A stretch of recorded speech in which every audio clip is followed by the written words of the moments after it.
ายดีหรือเปล่ากินข้าวแล้วบ่คนดีอยากรู้คนอยู่ทางโน้นยังคิดทอดคนทางนี้อยากฟังถ้อยคำหวานเดิมซ้ำเก่าฝากฟังมือวางกันที่ทำงานห่างกัน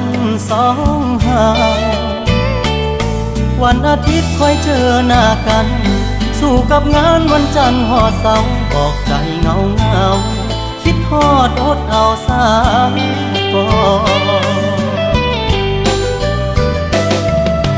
อยาก